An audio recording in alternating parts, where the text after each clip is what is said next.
when it's close to deliver, he make a little hut back there behind where they're living. I make a little hut.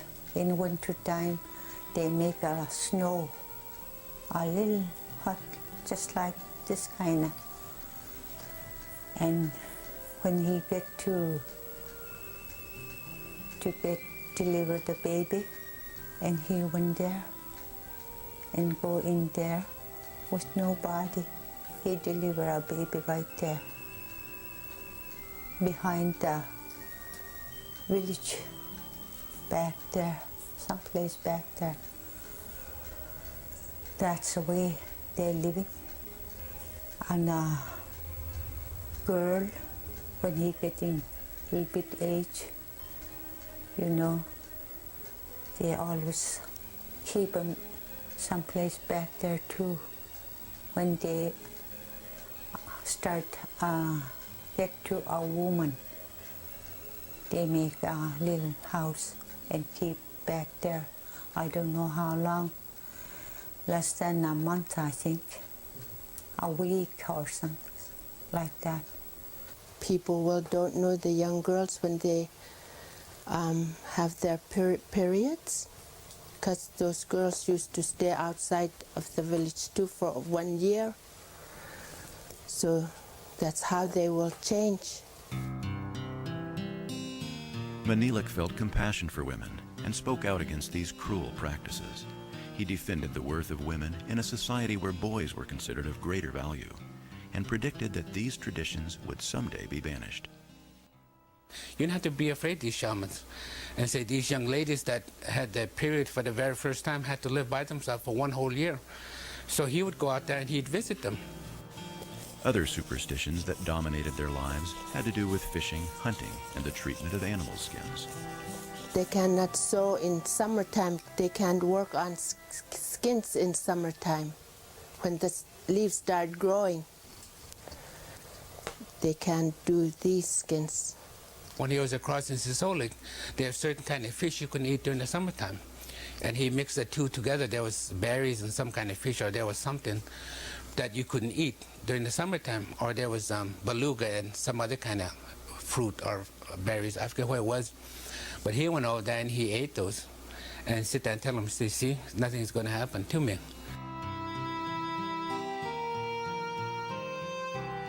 Maniilaq looked for opportunities to show that these customs had no power over him. As he fearlessly broke the taboos, the people began to see that his source of power was stronger than the power of the Inutkut. He explained that his power came from above, while the Inutkut received their power from the earth. There is nothing to fear. I have demonstrated the freedom that is to come. He assured the people that his source of intelligence was watching over them, keeping them safe from danger, and that it would do away with the suffering and fear caused by the earthly power. He admonished them against killing, stealing, and all wrongdoing against one another.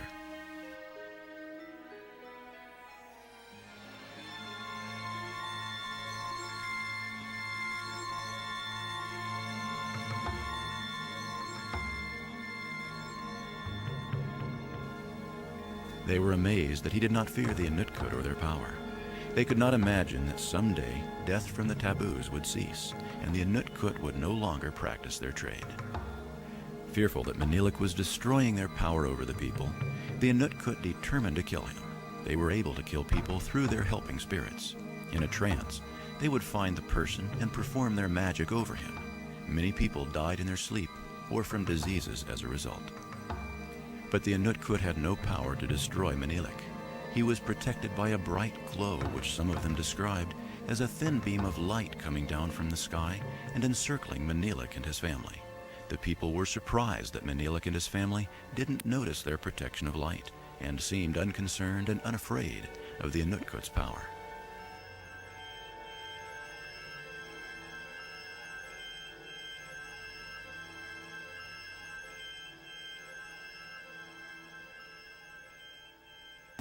One time, after white man came, maybe, around the white man came, he said, they knew about the alcoholic. You know the barrels, alcoholic, and some people they know drinking. And 3 witches, real power of a devil, just come and walk around, so the people were scary and hardly to see these people. Of course, they're real, no use to laughing around with them. Down at Kotzebue. And Maniilaq was right there. And he said, I'm going to wake these people. I'm going to say something to them. And they wait and wait. These 3 big men, the power, he come right to them.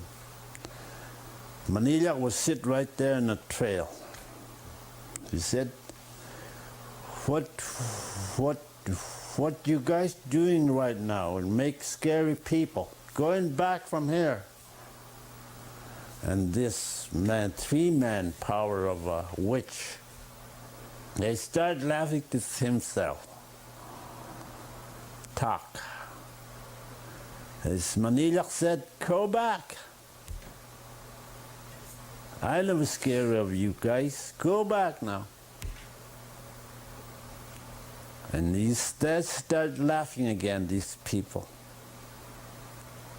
Maniilaq saying again, go back, I'm going to swallow you guys pretty soon.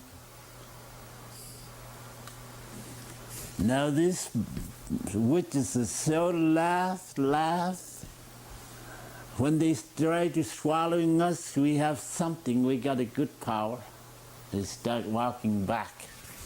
And people see at it, kind of scary, you know, the other people.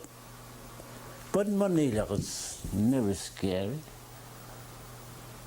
The people, they see it, is kind of comfortable. It's not scary with these 3 men, power of a witch, power of a devil. They can kill him right now. The people, they know this real power. They really have power. They're always killing people just by the power of the devil. Now in that evening, Maniilaq went to bed. Now that time they had their tents from white people after the white people came. And these 3 men, they talked to each other, and now we have to kill him. Now we go walk over there and kill him. They start walking, and come close to that tent. So bright like this light. Try to check inside. They want to check it, but they can't see nothing inside. So bright.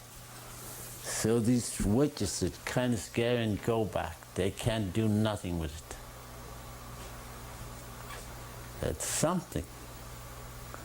Those shamans a long time ago, guys, did a lot of traveling. What they did is they, when they did their thing, is that their body was supposed to move, their spirit moved from their body. And then a long time ago, you're not supposed to touch them like this. If they were in that trance, and usually what they do is they travel in the sky like a little ball of fire. Okay, here there's a ball and then there's a tail. And that's how they travel. They travel all over the world. In fact, there's stories of people traveling into big cities and all this other stuff. The shamans were, of course, offended in a lot of cases, and they tried in their powers to be able to try to do away with them and try to do all kind of things that they normally do with the powers that they have. But one of the things that they came up to him was the fact that he had a little light within him. And a few years ago, my grandmother came down to this very house and told me about this little light. And my grandmother is about 82 years old, and she came down here and told me that, says, at some point in your life, you're going to be a leader for our people. And one thing that you got to keep in mind is that there are a lot of people in our region that are shamans yet. And they still practice it, but what they're doing is they're underground. Oh. When religion came,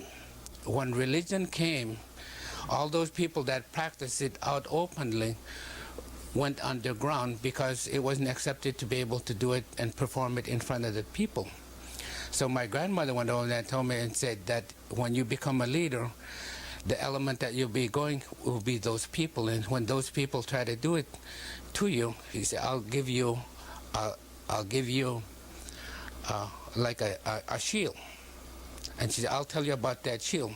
That little shield in you is what you call light. And this is the very thing that Maniilaq had. When all the people tried to do a number on him, they came up with this light that was so powerful that they couldn't penetrate to his spirit because there was this light. And my grandmother was telling me, she said, this spirit, by the way, is religion, knowing Jesus, by living according to the gospel, according to the scriptures. And if you believe, and if you have real strong faith in your religion, and if you really believe in God and in Jesus, that you have this light within you. While the shamans used amulets, charms, and fetishes for their rites, Maniilaq did not need these things.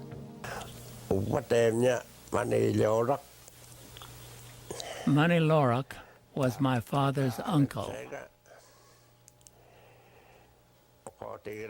They say that he was like that from the beginning. It was his nature. After he slept at night, in the morning he would say that the one who put words in his mind gave him something to say. The people living around would say he was practicing to become a shaman. That's what the people said about him. Since he was not practicing shamanism, he said, he was not bothering people at all. Still, people said he was practicing shamanism. He ignored them. He never gave up. After he slept, he said, the one who gave him words in his mind or dreams gave him something to say, and then he would talk about the predictions.